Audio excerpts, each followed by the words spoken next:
Hello everyone, welcome back to yet another video of Train Your Brain with Aishwarya Chaturvedi. आज का video बहुत special है because आज हम बात करने वाले हैं डिफरेंस बिटवीन बिजनेस, प्रोफेशन और employment and it is not going to be the usual way जैसे कि मैं आपको समझा रही हूँ। हमारे साथ बहुत ही इंपॉर्टेंट 3 एमिनेंट पर्सनालिटीज़ हैं अपने अपने फील्ड्स में, वो हमें हेल्प करेंगे इस टॉपिक को और अच्छी तरह से समझने में। सबसे पहले आज बात करेंगे कि एम्प्लॉयमेंट क्या होता है। सबसे सिंपल इन तीनों में अगर देखा जाए तो एम्प्लॉयमेंट ही है। एम्प्लॉयमेंट होता है जब आपने सुना होगा कि किसी की जॉब लग जाती है, तो ये जो जॉब लग जाने का जो प्रोसेस है उसके पीछे होता है process that is known as selection. तो आप कहीं पे जॉब के लिए जब अप्लाई करते हैं और आपका जब वहाँ पे सिलेक्शन हो जाता है तो वो जो कंपनी होती है दैट कंपनी को हम बेसिकली एम्प्लॉयर कहते हैं। तो एम्प्लॉयर आपको एक अपॉइंटमेंट लेटर देती है, ऑफर लेटर देती है, उसको आप साइन करते हो, एक कॉन्ट्रैक्ट साइन होता है एम्प्लॉय और एम्प्लॉयर के बीच में, और वही एक बेसिस मिल जाता है आपको कि आप इस ऑर्गेनाइजेशन में एज अ एम्प्लॉय काम करने वाले हैं। तो जब आप किसी ऑर्गेनाइजेशन में एज एन एम्प्लॉय पहुंच जाते हैं तो वहाँ पे अब आपका जो काम रहेगा, क्या क्या आपको काम करना होगा, आपकी प्रोफाइल क्या रहेगी, it will be as per the employer. तो जो एम्प्लॉयर आपसे कहता है आप उसी काम को फर्दर एग्जीक्यूट करते हो। मोरओवर यहाँ पे आपको एक सेट क्वालिफिकेशन भी रिक्वायर्ड होती है। तो जो qualification again as per the employer होती है, जो एम्प्लॉयर आपके लिए क्वालिफिकेशन चाहता है वो आपको वहाँ पे अगर आपके पास है तो आप उसके लिए, उस जॉब के लिए बेटर कैंडिडेट के तौर पर सिलेक्ट हो सकते हो।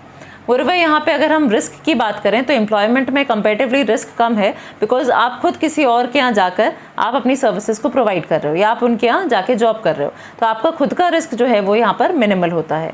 यहाँ पे जो भी आपको पैसा मिलता है बिकॉज इकोनॉमिक एक्टिविटी है तो आप कुछ ना कुछ मनी को अर्न करोगे, तो जो आपको मनी अर्न हो रहा है उसको हम कहते हैं ईदर सैलरी और वेजेस। तो अगर आप हायर लेवल की जॉब्स कर रहे हो तो आपको सैलरी हम उस चीज़ को बोलते हैं, और अगर बहुत ही लोअर लेवल का जॉब है तो उसको हम वेजेस बोलते हैं। इनफैक्ट जो मजदूर होते हैं वहाँ पर उनको वेजेस रिसीव होती हैं।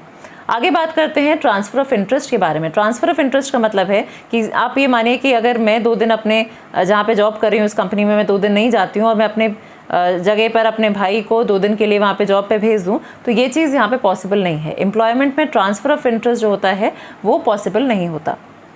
मोरओवर यहाँ पे कोड ऑफ कंडक्ट भी होता है। तो जो कोड ऑफ कंडक्ट आपके एम्प्लॉयर ने बोला है, जो रूल्स एंड रेगुलेशंस आपके एम्प्लॉयर ने बोला है, वो आपको फॉलो करना होता है। अब इसको हम और डिटेल में समझेंगे from one of my very dear friends.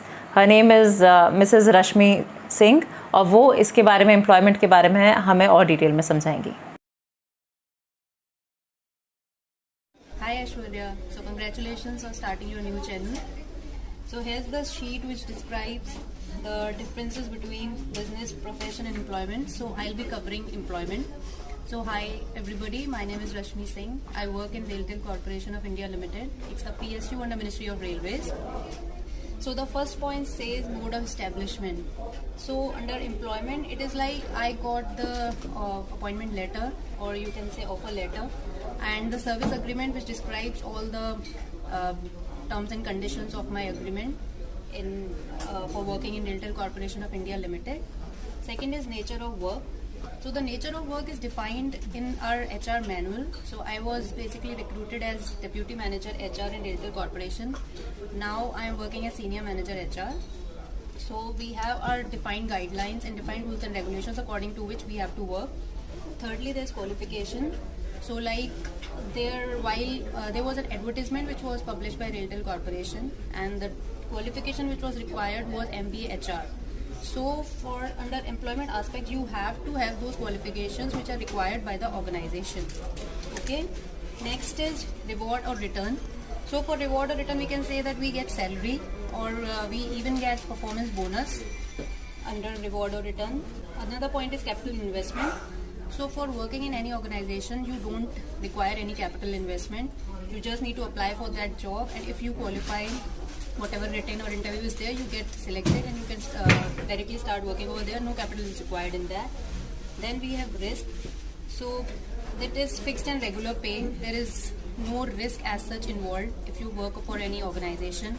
Like for example, we can take this pandemic which we are facing, like Corona times. So many businesses had losses due to this, but as we are working for an organization, we did not get that much affected. We were getting regular salary and pay. Next, there is transfer of interest. So when you work for any organization, transfer of interest is generally not possible. Next is code of conduct. So there are defined norms and guidelines according to which you have to act in an organization. I hope आपको और अच्छे से समझ में आ गया होगा employment क्या होता है। अब हम बात करेंगे प्रोफेशन के बारे में। प्रोफेशन एक बहुत ही खास इकोनॉमिक एक्टिविटी है, बिकॉज यहाँ पे जो भी लोग प्रोफेशनल्स होते हैं उनके पास और जो एक साधारण एक ऑर्डिनरी पर्सन के बीच में जो डिफ्रेंसिएशन होता है that is on the basis of knowledge and skill. तो जो भी प्रोफेशन में जो पर्सन्स होते हैं उनके पास एक एक्सपर्टाइज होती है, दे हैव बेटर नॉलेज, उनके पास स्किल्स होते हैं और वो उसी के थ्रू हमको हेल्प करते हैं। तो they are basically service providers, वो हमें सर्विसेज प्रोवाइड करते हैं। मोरओवर जब कोई पर्सन प्रोफेशन में आता है तो he needs to have a certificate of practice और एक कोड ऑफ कंडक्ट को उनको फॉलो करना पड़ता है। एक प्रोफेशनल एसोसिएशन होता है, जैसे अगर लॉयर की बात करें तो बार काउंसिल ऑफ इंडिया हो गया, या एक डॉक्टर की बात करें तो ऑल इंडिया मेडिकल एसोसिएशन की रेफरेंस में। तो इन दोनों ही प्रोफेशनल एसोसिएशंस का आपको मेंबर होना पड़ेगा अगर आप एक लॉयर या आप एक डॉक्टर हैं। तो इसी तरह से जितने भी प्रोफेशंस हैं उन सारे ही प्रोफेशंस के पीछे आपका एक प्रोफेशनल एसोसिएशन है जिसका आपको मेंबर होना कंपलसरी है।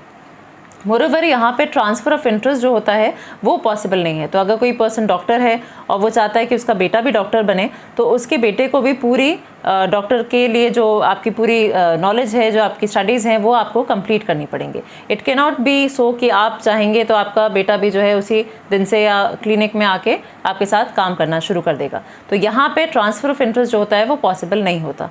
कोड ऑफ कंडक्ट होता है, that is rules and regulations होते हैं। आप जिस भी प्रोफेशनल एसोसिएशन से गवर्न हो रहे हैं आपको उसके जो रूल्स एंड रेगुलेशंस हैं उनको फॉलो करना होता है।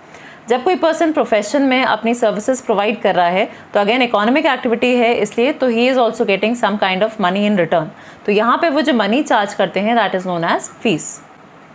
अब हमें आगे इसके बारे में, प्रोफेशन के बारे में we'll be listening from doctor Aakriti Agarwal.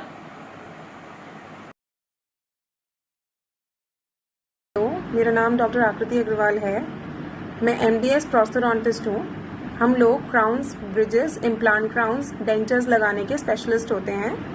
BDS के बाद ये MDS की पढ़ाई होती है जिसमें 9 ब्रांचेस होती हैं, उनमें से एक होती है प्रोस्थोडोंटिक्स।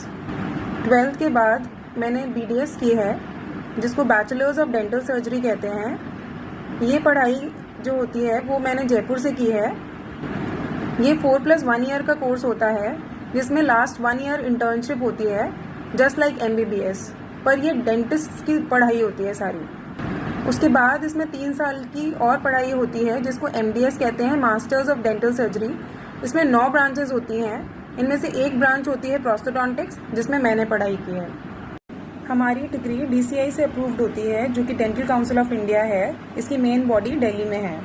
तो हर प्रोफेशन और हर बिजनेस के अपने अपने रिस्क होते हैं, पर हमारा प्रोफेशन हेल्थ सर्विसेज से रिलेटेड है तो कंपैरेटिवली हमारे प्रोफेशन में थोड़े रिस्क कम हैं, पर कंपटीशन हर जगह बहुत है, इसलिए हमेशा हमें अपडेट होकर रहना पड़ता है कि क्या नई टेक्निक्स आ रही हैं, क्या नया आ रहा है हमारे प्रोफेशन में जो हमें पता होना चाहिए। अगर नहीं पता तो फिर हम पीछे हो जाते हैं। हमारा कोड ऑफ कंडक्ट कुछ रूल्स हैं जो DCI के द्वारा जारी किए गए हैं, वो हर डेंटिस्ट को फॉलो करने होते हैं, जैसे कि स्टरलाइजेशन प्रोटोकॉल्स या फिर consent of the patient etcetera.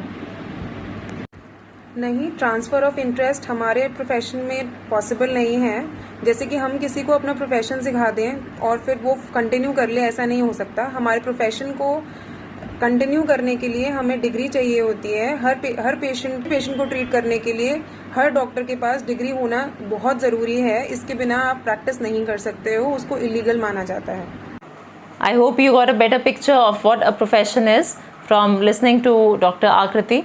Now we are moving forward to business. तो business को मैंने इसलिए लास्ट में रखा था क्योंकि business के बारे में हमने डिटेल में पहले भी बात कर चुके हैं, और business के बारे में पहले हम आगे इसमें बात करें। मैं चाहती हूँ कि मेरी एक एक्स स्टूडेंट हैं, उनसे हम business के बारे में और डिटेल में समझेंगे। Her name is Ashmita Gupta. वो हमें business के बारे में बताएंगी। Hello, good morning everyone. My name is Ashmita Gupta and I have my home bakery here in Agra by the name Cherish Bakehouse. First of all, I want to thank Aishwarya ma'am for giving me this opportunity to speak about my business. So, the nature of my business is to provide freshly baked goods to all my customers and to the coffee shops and to the cafes. So, initially the requirement of qualification is the passion. You must have the passion to do something which you love to do, your determination to do that. And secondly, you need a degree from a pastry and culinary arts to pursue in this profession. Like I did my course from Academy of Pastry and Culinary Arts from Gurgaon. Risk. If I'll talk about risk, I have started my business in January, so I'm pretty happy, not disappointed. Initially I'm learning a lot about bakery, about customers, about marketing. So I'm pretty happy with the response and profit I am getting from it. And yes, I have invested. Every business needs an investment. I have invested first of all in my course, second the basic ingredients which are required for my business, and third the utensils and the equipments which are needed.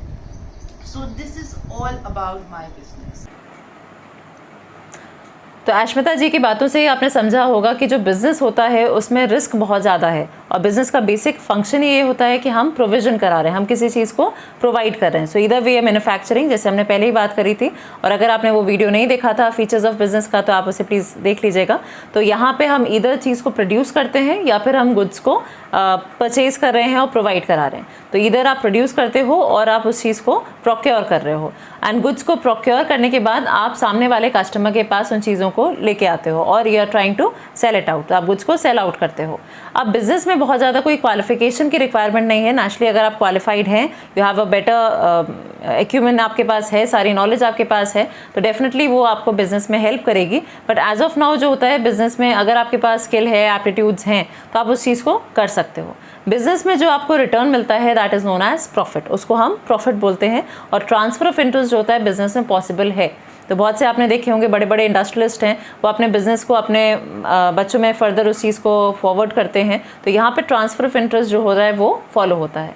यहाँ पे code of conduct जो होता है वो कहीं थोड़ा missing है, क्योंकि कोड ऑफ कंडक्ट यहाँ पे इतना ज़्यादा हम यूज़ नहीं करते. रूल्स एंड रेगुलेशंस बहुत ज़्यादा नहीं यहाँ पे आ रहे हैं. आपके अपने रूल्स एंड रेगुलेशंस हो सकते हैं, हर बिज़नेस के अलग अलग हो सकते हैं. अगर रिस्क की बात करें तो रिस्क यहाँ पे बहुत ज़्यादा है, क्योंकि एक बिज़नेस को बहुत सारे फैक्टर्स हैं. हमने पहले ही बात करी थी, controllable, non controllable, number of factors आते हैं जो कि आपके बिज़नेस को इन्फ्लुएंस करते हैं. Having said that, we are moving on to the next important topic which is role of profit in business. तो role of profit in business को समझने के लिए बहुत ही बेसिक से 5 पॉइंट्स हैं. तो सबसे पहले हम बात करते हैं आई की, विच इज़ इनकम. तो जो भी आपके प्रॉफिट्स होते हैं, जो आप मनी अर्न कर रहे हैं, जब आप एक बिज़नेस में हैं, आप मनी को अर्न कर रहे हैं, तो वो मनी जो है वो आपकी इनकम के तौर पे रिफ्लेक्ट होता है. तो उसी पैसे से आप अपने खर्चे, आपके जो भी एक्सपेंडिचर्स हैं, जो आपके एक्सपेंसेस हैं, आप उनको इनकर करते हो. जैसे जैसे कोई पर्सन अपने बिज़नेस को बढ़ाता है, तो आपको पता है कि जितना आप बिज़नेस को बढ़ाओगे उतना उसमें रिस्क के चांसेस जो हैं बढ़ जाएंगे. या मान लो आपका जो बिज़नेस है वो इटसेल्फ रिस्की बिज़नेस है, तो जितना आपका रिस्क बढ़ेगा उतना ही प्रॉफिट्स के चांसेस भी वैसे ज़्यादा होते हैं. और उस रिस्क को बियर करने के लिए, उस रिस्क को कवर करने के लिए भी वी नीड मनी. तो वो प्रॉफिट्स जो होते हैं वो आपके रिस्क को कवर करने में आपकी हेल्प करते हैं. तीसरी चीज़ की बात करते हैं, दैट इज़ रेपुटेशन. तो बिज़नेस में आपकी जो रेपुटेशन होती है वो आपके प्रॉफिट से ही आती है. तो अगर आपके बुक्स ऑफ अकाउंट्स में आप एक अच्छा प्रॉफिट को वहाँ पे शोकेस कर सकते हैं, या आपके अच्छे प्रॉफिट्स आपको अर्न हो रहे हैं, तो डेफिनेटली आपकी जो रेपुटेशन है इन द मार्केट वो भी बढ़ जाएगी. तो आपकी मार्केट स्टैंडिंग जो है वो इंक्रीज़ हो जाएगी. आपका जो कस्टमर बेस है या से आपके जो शेयर होल्डर्स हैं उनके भी इंक्रीज़ होने के चांसेस हैं, क्योंकि ज़्यादातर लोग आपके प्रॉफिट्स को ही रेफ़र करते हैं जब वो आपकी रेपुटेशन या आपकी मार्केट स्टैंडिंग को देखना चाहते हैं. Next we have these 2 points which are efficiency and expansion. Efficiency का ये मतलब होता है कि आप अपने ऑर्गेनाइजेशन में कॉस्ट को मिनिमम करने की कोशिश करो. आप जो भी चीज़ बना रहे हो, मान लीजिए कोई प्रोडक्ट है, उसकी कॉस्ट प्राइस हमें पड़ रही है 50 रुपीज़, और उसकी हमने क्या करा, उसका सेलिंग प्राइस हमने रखा है 100 रुपीज़. तो यहाँ पे जो डिफरेंस है दैट इज़ ऑफ 50 रुपीज़, ये हमारा प्रॉफिट बनता है. अब ये मान के चलते हैं कि हमने अपनी कॉस्ट को मिनिमम कर लिया. हमने अपनी कॉस्ट को कुछ अच्छी टेक्नोलॉजी यूज़ करी, जैसे हमने कुछ अच्छे एम्प्लॉयज़ को जॉब पे लेके आए, तो उनकी वजह से हमारी जो कॉस्ट अभी तक 50 रुपीज़ थी वो हट के अब 40 रुपीज़ हो गई. तो अब जो मेरा प्रॉफिट मार्जिन है वो भी इंक्रीज़ हो जाएगा. अब सिर्फ 50 रुपीज़ ना रह के मेरा प्रॉफिट मार्जिन हो गया 60 रुपीज़ पर यूनिट. तो आप जितना ज़्यादा एफिशिएंटली काम करेंगे उतनी आपकी कॉस्ट के मिनिमम होने के चांसेस हैं, और जितनी आपकी कॉस्ट कम होगी उतने आपके प्रॉफिट्स के इंक्रीज़ होने के भी चांसेस होते हैं. साथ साथ हम आखिरी इसमें जो पॉइंट है दैट इज़ एक्सपेंशन। तो अगर आप अपने बिजनेस को बढ़ाना चाहते हैं, इनिशियली यूजुअली लोग जो होते हैं अपने बिजनेस को स्मॉल स्केल से ही शुरू करते हैं और धीरे धीरे जैसे उनका बिजनेस अच्छा चलने लगता है they wish to expand the business, वो अपने बिजनेस को और लार्जर स्केल पे करने की चाह रखते हैं। तो आप जब अपने बिजनेस को बढ़ाना चाहते हैं तो उस बिजनेस को इंक्रीज करने के लिए, एक्सपैंड करने के लिए भी यू नीड मनी। तो अपने बिजनेस को एक्सपेंशन में लाने के लिए भी हम अपने उन्हीं प्रॉफिट्स को री इन्वेस्ट करते हैं और यहाँ पे हम टर्म यूज़ करते हैं रिटेन्ड अर्निंग्स। तो आपके जो प्रॉफिट्स हैं उनको आप वापस इन्वेस्ट कर रहे हो बिजनेस में, this is known as retained earnings, या कहते हैं कि आप अपने पैसे को री इन्वेस्ट कर रहे हैं एंड उसी री इन्वेस्टमेंट से आपके प्रॉफिट्स जो होते हैं वो फर्दर इंक्रीज होते हैं। तो इसलिए रोल ऑफ प्रॉफिट जो है वो बहुत ज़्यादा इंपॉर्टेंट है अपने ऑर्गेनाइजेशन के लिए। I hope you like today's session. If you like this session please like, share and subscribe. Thank you.